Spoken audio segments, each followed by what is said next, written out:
우리 옆에 분들과 같이 인사하겠습니다. 주님의 이름으로 사랑하고 축복합니다. 한 번 더 인사하겠습니다. 주님 주시는 복 많이 받으세요. 우리가 인생을 살아가다 보면 항상 향기로운 꽃길만 걸을 수는 없습니다. 때로는 참으로 견디기 힘든 세찬 파도, 폭풍으로 삶의 위기를 만날 때도 있습니다. 요즘 시간이 지날수록 이 세상은 더 험난해져 간다라고 하는 생각을 해봅니다. 그리고 마귀는 어찌하든지 우는 사자같이 두루다니면서 삼킬 자를 찾고 있는 시대에 우리가 살아갑니다.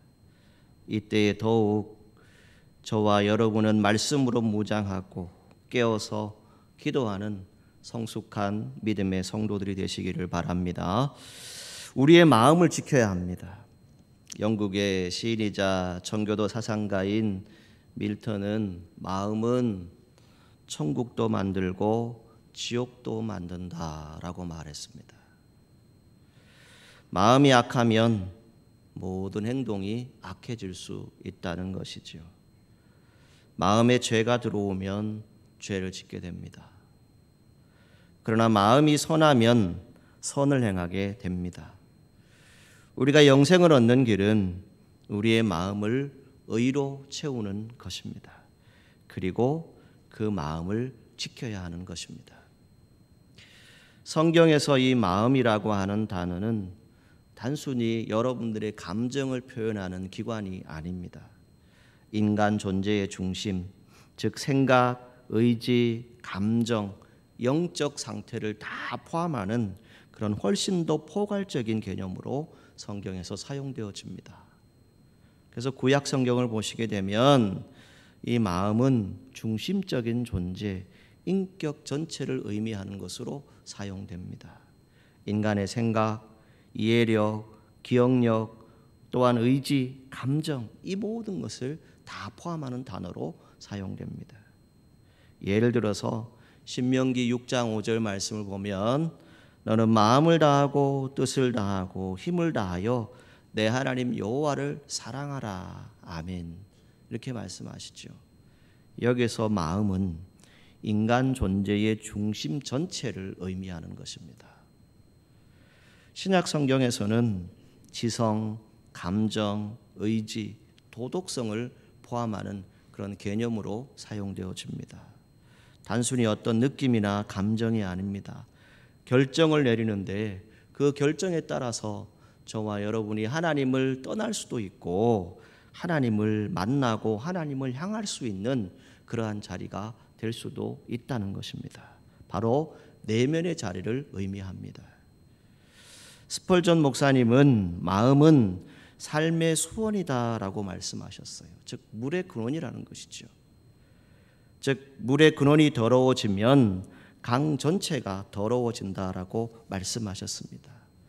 그래서 마태복음 15장 19절 말씀을 보면 마음에서 나오는 것들이 있는데 악한 생각, 살인, 간음, 음란, 도둑질, 거짓 증언, 비방 이렇게 말씀하고 있습니다.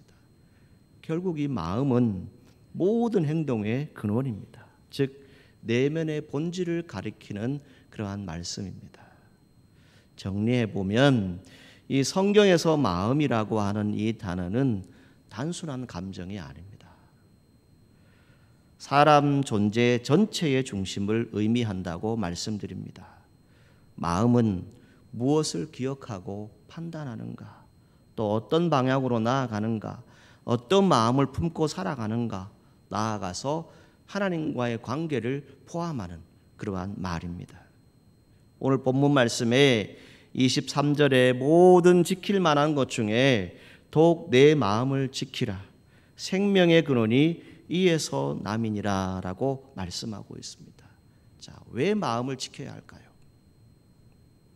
생명의 근원이 이에서 남이니라고 말씀합니다. 이 생명은 전 인격적인 삶 전체를 의미하는 것입니다. 우리의 삶의 방향과 태도, 생각의 출발, 말의 뿌리, 행동의 모든 결정이 바로 이 모두 마음에서 나온다는 것입니다. 마음을 지키지 않으면 결국 우리의 말과 행동, 태도까지 다 병들 수도 있습니다. 마음속에 두려움이 있고 분노가 있습니다. 정죄함이 있습니다. 미움이 있다면 그것을 통해서 여러분들의 삶 전체를 완전히 뒤흔들 수 있는 그런 상태가 찾아올 수도 있다는 것입니다. 그래서 마치 성벽을 지키는 파수꾼처럼 우리의 마음을 끊임없이 살피고 다스리라라고 하는 그런 뜻을 여기에 말씀하는 것입니다. 세상 그 무엇보다 여러분들의 존재를 조종하는 그 마음을 군대처럼 지킬 수 있는 성도들이 되시기를 바랍니다. 이 말씀은 단순한 권면이 아닙니다. 저와 여러분들이 이 시대를 살아가는 동안에 영적 생존에 있어서 가장 핵심적인 명령의 말씀입니다. 오늘 우리는 2단 경계주의를 지키게 됩니다. 무엇일까요? 마음이 흔들리면 악한 영이 들어온다는 것이지요. 마음은 영적 생명의 원천입니다. 하나님의 판단의 기준이지요. 그리고 영적 전쟁의 최전선이라는 것입니다. 결국 마음을 지키는 것이 곧 삶 전체를 지키는 것과 같다는 것입니다.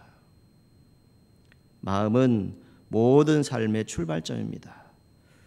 여러분, 마음이 상하면 언어가 거칠어집니다. 마음이 교만하면 행동이 변합니다. 마음이 하나님과 멀어지면 죄의 유혹에 쉽게 넘어가는 것을 볼 수 있습니다. 예수님도 누가복음 6장 45절에 선한 사람은 마음에 쌓은 선에서 선을 내지만 악한 자는 그 쌓은 악에서 악을 낸다라고 말합니다. 그리고 마음에 가득한 것을 입으로 말할 것이다라고 말씀해 줍니다. 마음을 어떻게 쓰느냐, 거의 모든 것을 결정한다는 것입니다. 마음은 곧 생각의 자리고 생각은 태도를 낳게 되는 것을 우리는 잘 알고 있죠. 결국 태도가 긍정적이면 긍정적인 결과를 낳을 수 있습니다. 그런데 태도가 부정적이면 부정적인 결과를 낳게 됩니다. 결국 마음의 태도는 내가 결정합니다. 결국 저와 여러분만 여러분들의 마음을 결정할 수 있습니다.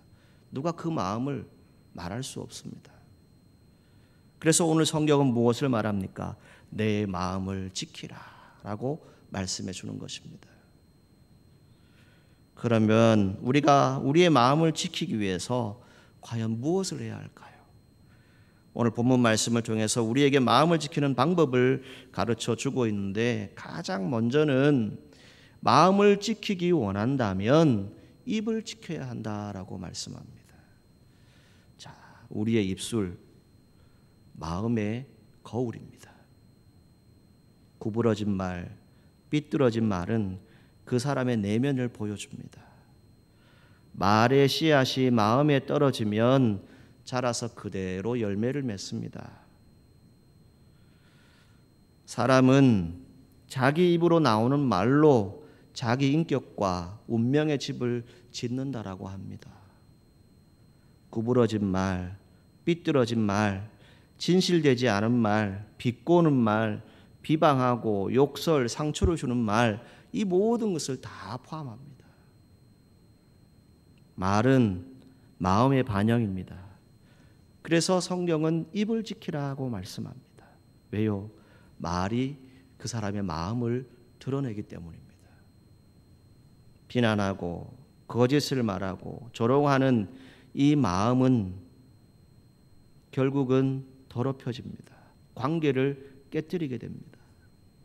사사롭고 곧바르지 못한 행동, 요사스럽고 교활한 말, 불순종하고 거역하는 말, 이것을 하지 말라라고 성경은 우리에게 말해주고 있습니다. 왜요? 여러분들의 마음을 지켜야 하기 때문에. 구부러진 말, 단순한 언어 습관이 아닙니다. 여러분들의 영혼의 상태를 드러내는 경고일 수 있습니다. 그래서 예수님도 말씀하시죠. 뭐라고 말씀하십니까? 마태복음 12장 34절에 바리새인들을 향해서 이 독사의 자식들아라고 말씀합니다. 그러면서 마음에 가득한 것을 입이 말한다라고 말씀하셨어요. 마음을 잘 지켜야 합니다. 입에서 나가는 말이 문제를 일으키면 여러분들의 모든 삶이 무너질 수도 있습니다.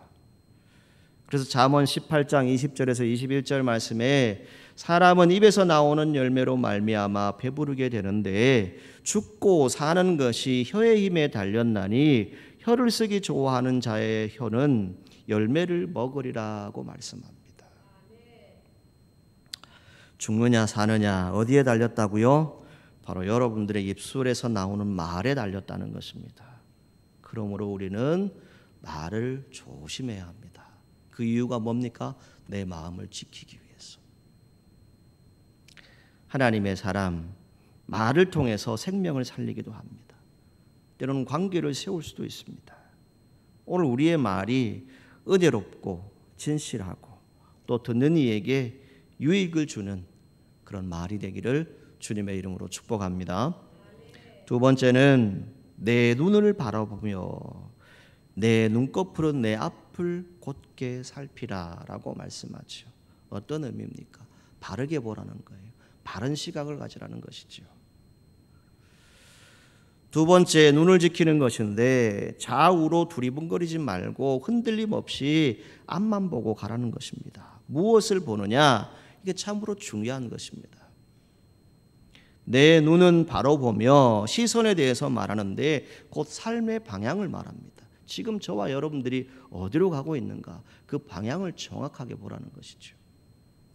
내 눈꺼풀은 내 앞을 곧게 살펴. 이건 무엇입니까?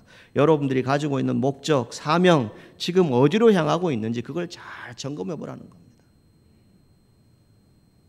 시선은 집중을 의미합니다. 사람은요, 보는 대로 살아갑니다. 보는 것을 통해서 판단하게 되어 있습니다. 창세기 19장에 우리가 잘 아는 사건이 있죠. 롯의 아내 소돔을 그리워하는 눈으로 뒤를 돌아봅니다. 결국 어떻게 되었습니까? 소금 기둥이 되었습니다. 하나님은 우리에게 무엇을 요구하십니까? 영적인 집중을 말씀하십니다. 영안이 열려야 한다는 것이죠. 하나님을 보는 눈, 말씀을 보는 눈, 영혼을 바라보는 눈을 가지라는 것입니다. 우리가 자칫 잘못 생각하기 쉬운 것이 있는데 그것은 눈에 보이는 현상을 따라서 가지게 되는 마음입니다.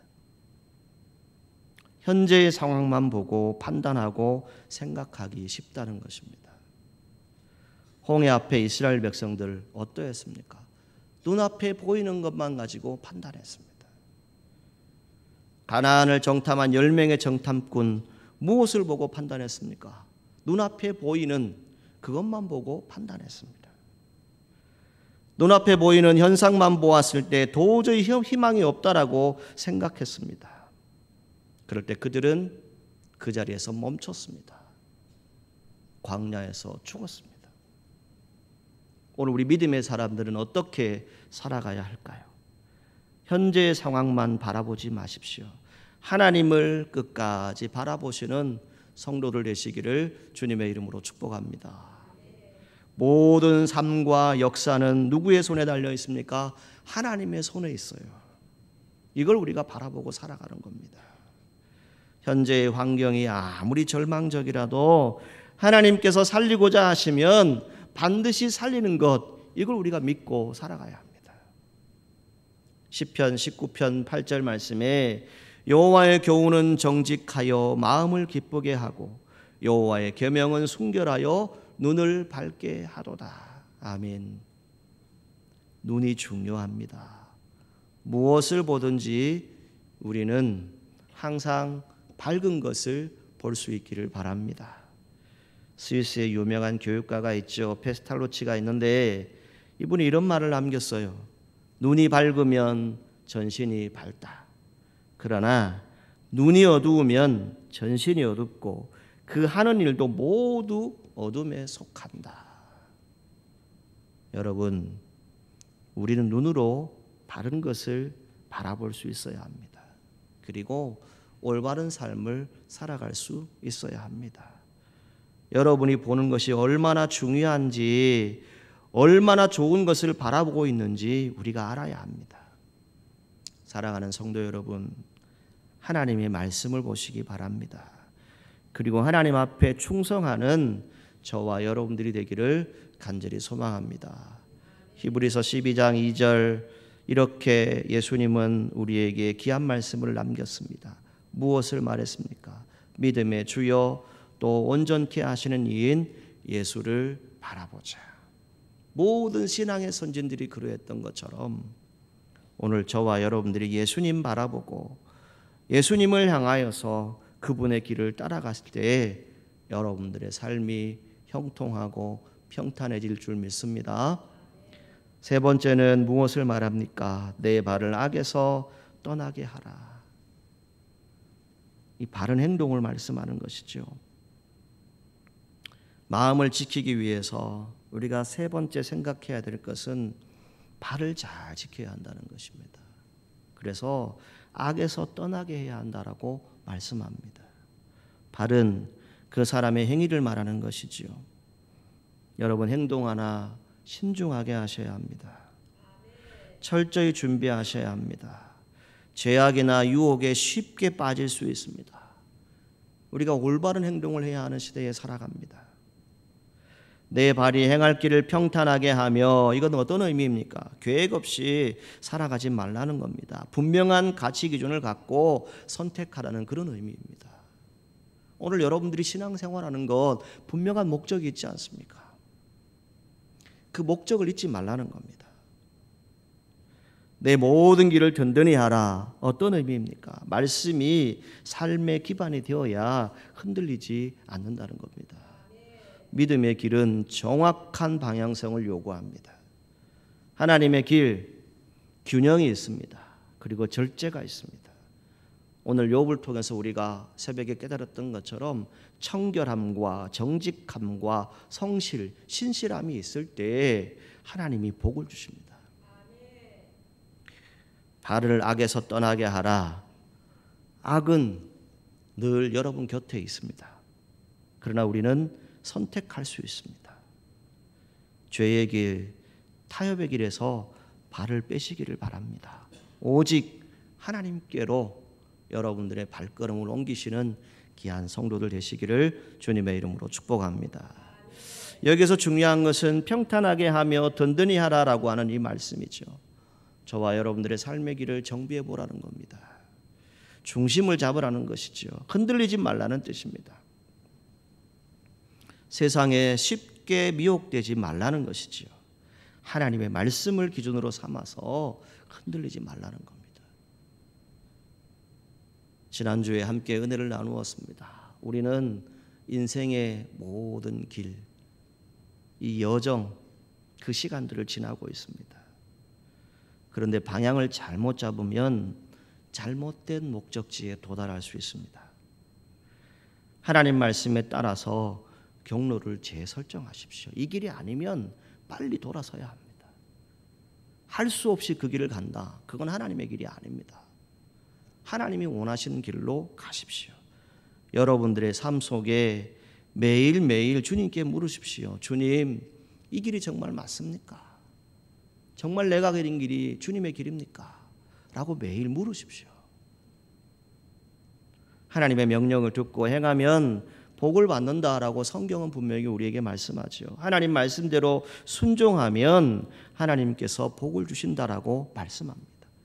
그래서 여호수아 1장 7절 말씀을 보시게 되면 오직 강하고 극히 담대하여 나의 종 모세가 내게 명령한 그 율법을 다 지켜 행하고 우로나 자로나 치우치지 말라. 그리하면 어디로 가든지 형통하리니. 아멘. 여러분, 이것이 단지 여호수아에게 주신 하나님 말씀일까요? 아니요. 오늘 저와 여러분들에게 주시는 말씀입니다. 하나님께서는 오늘 여러분에게 균형 있는 신앙을 원하십니다. 너무 율법적인 것에 치우치지 마세요. 또 그렇다고 너무 자유롭게 방종하는 그런 신앙생활 하지 마십시오. 좌로나 우로나 치우친 길은 언제나 위험할 수 있습니다. 신앙은 극단이 아닙니다. 중심을 지키는 삶이 되셔야 합니다. 나는 이쪽이야, 너는 이쪽이야, 이거 아닙니다. 우리는 오직 하나님밖에 없고 오직 예수 그리스도를 따라가는 사람들입니다. 거기에 중심을 잡아야 돼요. 신앙의 본질이 아는 것 자꾸 벗어나서 여러분들의 마음을 흔들지 마십시오. 오직 하나님의 말씀을 기준으로 중심을 잡고 바른 길을 걸어가시기를 바랍니다. 하나님 말씀에 순종하면 누가 형통하게 만들어 주십니까? 하나님께서 형통하게 만들어 주십니다. 형통하게 되는 것, 우리가 성공이라고 말할 수 있겠죠. 사랑하는 성도 여러분, 선포합니다. 여러분 모두 인생에서 성공하시기를 축복합니다. 바른 말, 바른 시각, 바른 행동, 이 모든 것들을 가져서 여러분들의 마음을 지키라라고 성경이 말씀합니다. 여러분들의 말, 눈, 발, 말씀 위에 두면 하나님께서 여러분들의 삶에 지혜의 길을 허락하실 것입니다. 그리고 생명의 길로 인도해 주실 것입니다. 다른 사람에게 도움을 주는 유익한 말을 하십시오. 좋은 것, 하나님의 말씀을 봄으로써 그리스도인들의 삶을 살아가시기를 바랍니다. 하나님의 말씀을 통해서 좌로나 우로나 치우치지 않고 악에서 떠나 행동함으로 여러분들의 삶에 정말 하나님의 도우심이 있기를 바라고 하나님의 은혜가 충만하시기를 주님의 이름으로 축원합니다. 기도하겠습니다. 거룩하신 하나님, 내 마음을 지키라고 말씀합니다. 우리의 삶의 자리에 수도 없이 많은 말들을 합니다. 우리가 많은 것들을 바라보고 살아갑니다. 우리의 발들을 통해서 수많은 길들을 걷습니다. 그 모든 일들을 행할 때 우리의 마음, 그 가운데 말씀이 살아있게 하여 주시고 하나님의 말씀의 중심을 잡고 바른 길을 걸어가는 신앙인들이 되어질 수 있도록 인도하여 주옵소서. 성도들의 가정마다 평안의 복으로 함께하여 주시며 주님의 능력의 손이 날마다 함께하여 주옵소서. 예수님의 이름으로 기도하옵나이다. 아멘.